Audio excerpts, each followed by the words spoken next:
Nagawa niyo na ba to sa paborito niyong avocado?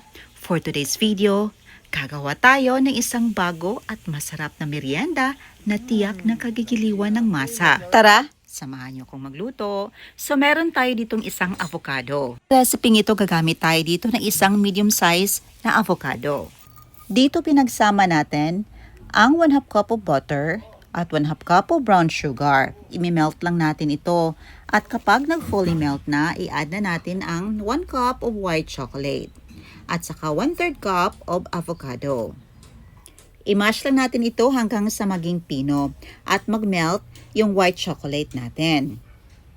Pagkatapos, mag-add na tayo ng 1/2 cup of cocoa powder. Dutch po ang aking ginamit, but pwedeng ibang brand ang inyong gamitin. I-continue lang natin ang paghalo hanggang sa maging ganito. Pagkatapos, i-turn off na natin ang heat at i-add na natin ang 4 na pirasong malalaking itlog. Turn off natin ang heat para hindi maluto yung itlog natin. I-continue lang ang paghalo hanggang sa ma-fully mix ang lahat ng mga ingredients. Pagkatapos, mag-add na tayo ng 1 3/4 cups of all-purpose flour. Naka-turn off pa rin ang heat dito. At kapag na-fully mix na ang lahat ng mga ingredients, pwede na nating i-turn on ang heat sa setting na 1 to 2. Hanggang sa maluto yung flour natin at saka yung itlog. I-flatten lang natin ito sa ating pan, pagkatapos hanguin na at iset aside. At sa ating pan, naglagay tayo ng 1 cup of white chocolate. Sinet na natin dito ang ating induction cooker sa setting na 2. Pagkatapos, i-add na natin ang ating 1/3 cup of avocado. Gagawa tayo dito ng toppings. Paghaluin lang natin ang dalawang ingredients. Naglagay tayo dito ng pinch of salt. I-continue lang ang paghalo hanggang sa maging sticky ito. At kapag naging ganito na, pwede na natin itong ilagay as topping sa ating avocado brownie.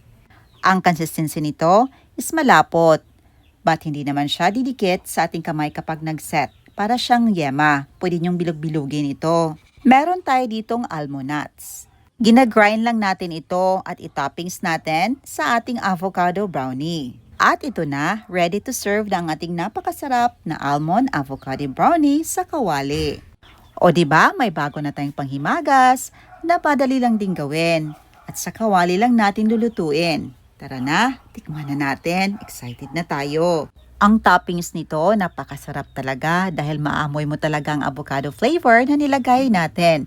Samahan pa natin ng almond nuts. Sobrang espesyal, sobrang sarap. Moist na moist talaga. At kapag nag-set ito at inilagay natin sa loob ng freezer, mas halong sumarap pa ito. Tara, ipatikim na natin ito sa aking asawa. Ang sarap nitong ipares sa kape. Nagtimpla pala tayo dito ng black coffee. Uy, masarap!